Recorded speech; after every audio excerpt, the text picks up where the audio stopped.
أعوذ بالله من الشيطان الرجيم.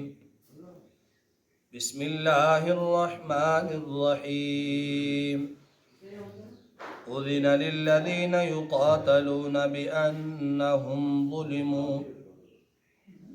اب لڑنے کی ان لوگوں کو اجازت دے دی گئی جن سے لڑائی کی جاتی ہے، بِأَنَّهُمْ ظُلِمُوا، اس وجہ سے کہ ان پر بہت ظلم کیا گیا ہے، وَإِنَّ اللَّهَ عَلَى نَصْرِهِمْ لَقَدِيرٌ، اور بے شک اللہ تعالیٰ ان کی مدد پر پوری قدرت رکھتا ہے۔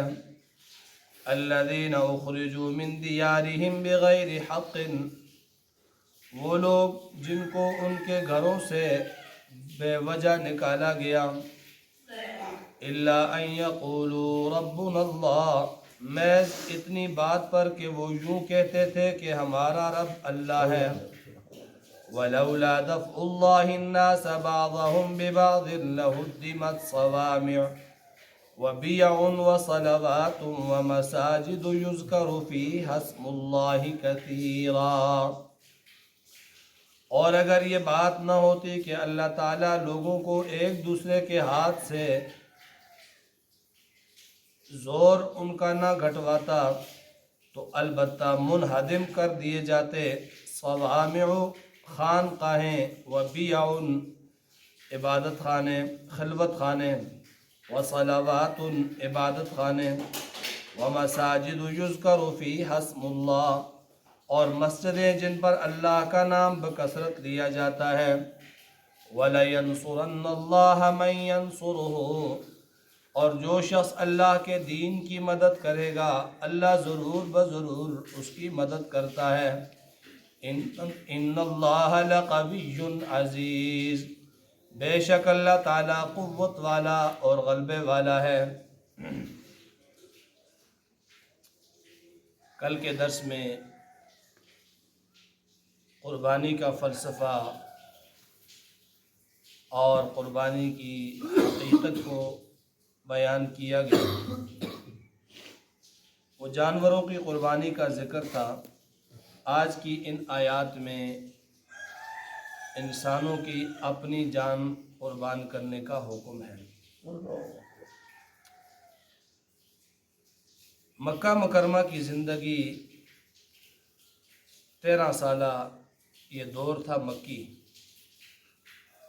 جس میں آپ صلی اللہ علیہ وسلم مکہ میں رہے، اور مکہ میں حالت یہ تھی کہ ہر طرف سے کفار کی طرف سے سختیاں، تنگیاں، مشقتیں آتی تھیں۔ کئی بار ایسا ہوا کہ حضور صلی اللہ علیہ وسلم تشریف فرما ہیں تو ایک طرف سے کوئی آپ کا جان نثار آتا ہے، اس کا سر پھٹا ہوا ہے، خون بہہ رہا ہے۔ کئی ایسے مواقع تھے جہاں پر ان کو گھروں سے نکال دیا گیا، یعنی ہر طرح سے تنگی کا اور کفار کی طرف سے ظلم کا ماحول تھا۔ لیکن اس وقت تک جہاد فرض نہیں ہوا تھا۔ حکم تھا کہ کفوا ایدیکم واقیموا الصلاۃ، اپنے ہاتھوں کو روکے رکھو اور نماز پڑھتے رہو۔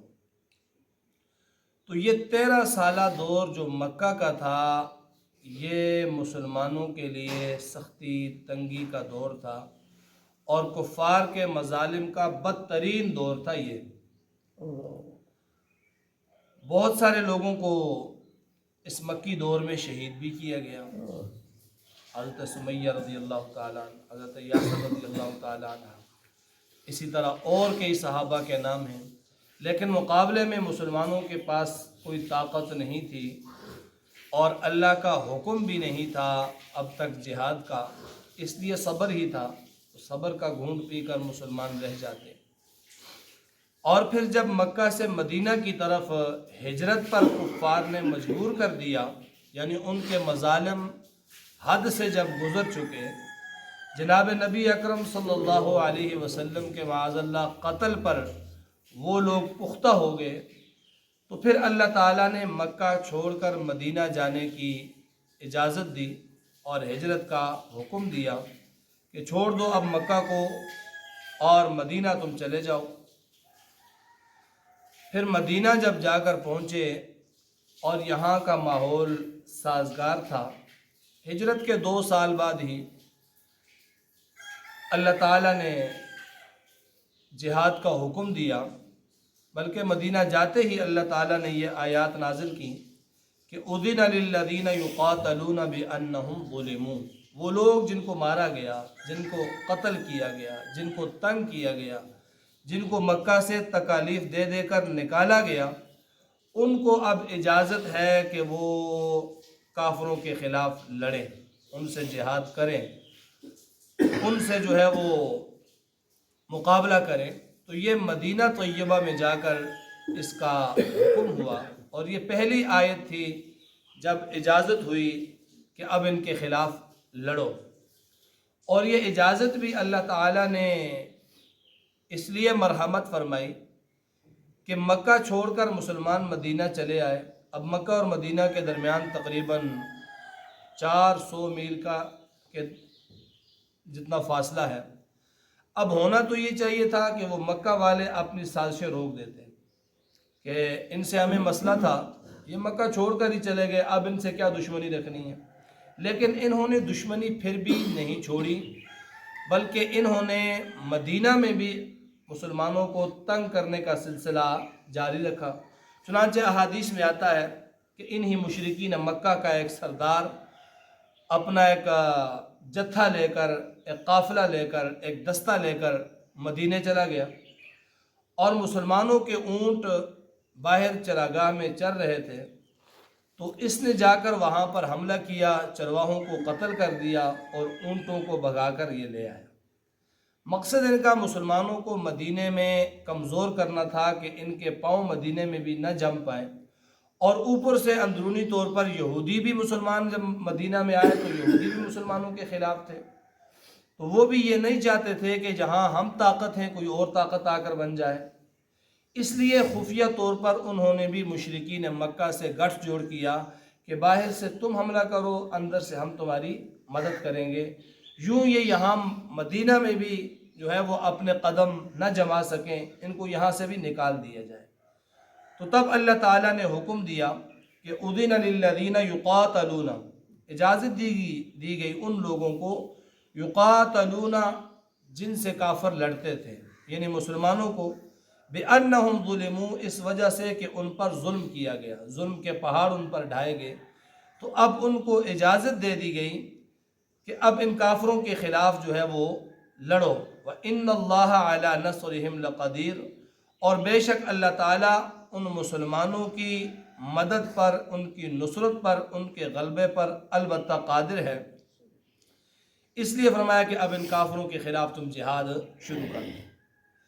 الذین اخرجوا من دیارہم، وہ مظلوم مسلمان جنہیں ان کے گھروں سے نکالا گیا، کوئی قصور نہیں تھا، کوئی غلطی نہیں تھی، کوئی لڑائی نہیں کرتے تھے، کوئی جھگڑا نہیں کرتے تھے، لیکن صرف یہ کہتے تھے کہ ان یقولوا ربنا اللہ، ہمارا رب اللہ ہے۔ بس محض اتنی بات پر ان لوگوں نے انہیں ان کے شہروں سے، ان کے گھروں سے نکال دیا، مکہ سے نکال کر باہر کر دیا، مدینہ جانے پر مجبور کر دیا۔ ان کا صرف اتنا ہی قصور تھا کہ یہ کہتے تھے ان یقولوا ربنا اللہ، ہمارا رب اللہ ہے، بس اللہ کے سوا کوئی رب نہیں۔ اتنی سی بات پر ان لوگوں نے فرمایا کہ مسلمانوں کے خلاف بڑا محاذ گرم کیا۔ تو اللہ تعالیٰ نے حکم دیا کہ اب نکل جاؤ یہاں سے مدینہ، اور مدینہ میں جا کر اپنی طاقت بناؤ، اور پھر مسلمانوں کی طاقت بن گئی مدینہ میں جا کر۔ پھر اللہ نے کرم کیا کہ مدینہ میں جو ہے وہ مسلمان جڑ گئے اور ان کو ایک طاقت مل گئی، اور پھر اللہ نے جہاد کا حکم دیا، اور آگے جہاد کا فلسفہ بیان کیا کہ ہر زمانے میں اللہ نے جہاد فرض کیا ہے، اور جہاد کے فرض کرنے کا فلسفہ اور مطلب یہ ہے تاکہ دونوں گروہوں کے درمیان طاقت کا توازن جو ہے وہ برقرار رہے۔ اس لیے کہ جو کمزور ہوتا ہے طاقتور اسے ہڑپ کر لیتا ہے، اسے دبوچ لیتا ہے، اس کو کھا لیتا ہے، اس کو مار لیتا ہے۔ تو اس لیے فرمایا کہ وَأَعِدُّوا لَهُم مَّا اسْتَطَعْتُم مِّن قُوَّةٍ مِّن رِّبَاطِ الْخَيْلِ، مسلمانوں کو خاص طور پر حکم ہے کہ اے مسلمانوں تم تیار رہو جتنی تمہاری طاقت ہے، من قوتٍ قوت حاصل کرو، طاقت حاصل کرو، اسلحہ جمع کرو، فوجیں بناؤ، میزائل بناؤ، ٹینک بناؤ، بم بناؤ، ہر طریقے سے جو بھی جہاد کے اندر ہر زمانے کے اعتبار سے جو اسلحہ ضرورت ہے اس کو تم تیار رکھو، اس کو تم بنا کر رکھو، اس لیے کہ جو تمہارے مقابل ہیں وہ اگر تم پر اسلحے کی دوڑ میں، طاقت کی دوڑ میں تم سے اوپر ہو گئے تو پھر تمہارا جینا مشکل ہو جائے گا۔ تو فرمایا کہ اگر یہ طاقت کا توازن برابر نہ ہوتا، اگر جہاد کا حکم نہ ہوتا تو کیا ہوتا؟ پھر لہدمت، البتہ گرا دیے جاتے، ختم کر دیے جاتے، صوامع و بیع و صلوات و مساجد۔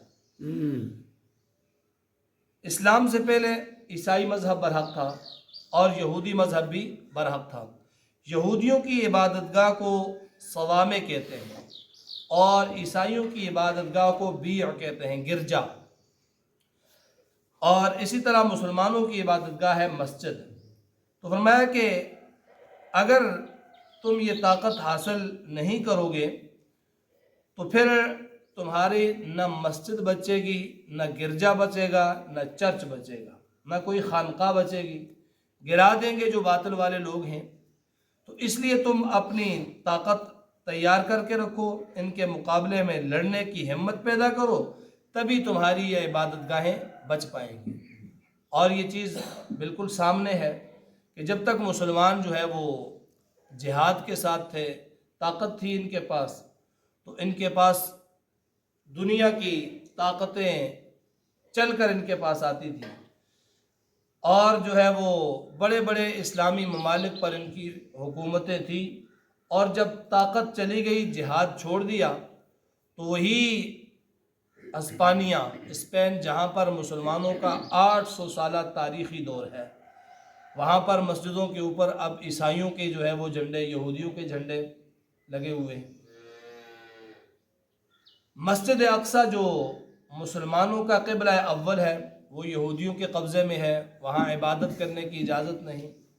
ہندوستان کی تاریخی بابری مسجد جو بابر مغل بادشاہ نے بنائی، مسلمانوں کا ورثہ تھا، اسے ختم کر دیا گیا، گرا دیا گیا، اور یہ سلسلہ رکا نہیں بلکہ چل رہا ہے۔ وجہ اس کی یہی ہے کہ مسلمانوں نے جہاد کو چھوڑ دیا اور جہاد کا جو حکم تھا اسے پس پش ڈال دیا، تو اس لیے ان لوگوں نے مساجد کو، عبادت گاہوں کو گرانا شروع کر دیا۔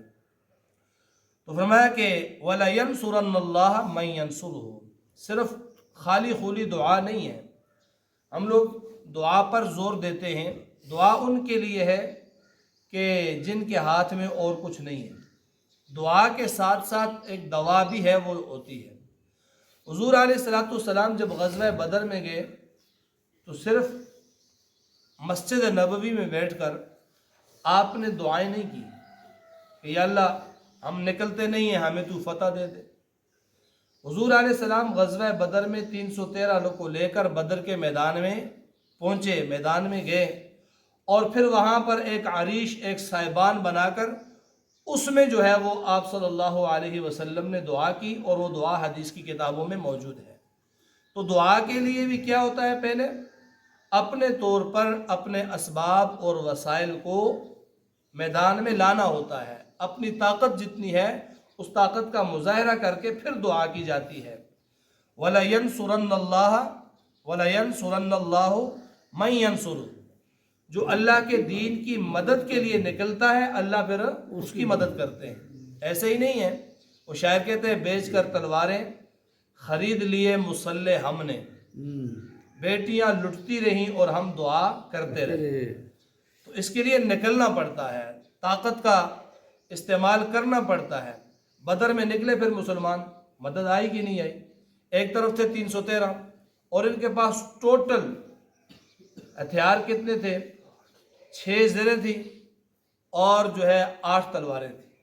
313 کے پاس 6 زریں اور 8 تلواریں، اور مقابلے میں 1100 کے لشکر کے پاس اتنی ہی تلواریں، اتنی ہی زریں اور اتنے ہی ان کے پاس باقی سامان. لیکن نکل پڑے، بے سر و سامان نکل پڑے. تو اللہ نے مدد کی کہ بدر کے اندر ان کافروں کو شکست دے کر اسلام کو جو ہے وہ طاقت بخشی. تو فرمایا اللہ کا اصول بھی یہ ہے وَلَيَنْصُرَنَّ اللَّهُ مَن يَنْصُرُ، جو اللہ کے دین کی مدد کے لیے نکلتا ہے پھر اللہ اس کی مدد کرتے ہیں. جو دین کی مدد کے لیے نکلتا ہی نہیں ہے تو پھر اللہ اس کی کوئی مدد نہیں کرتا. ان اللہ لقوی عزیز، بے شک اللہ تعالیٰ قوت والا اور غلبے والا ہے.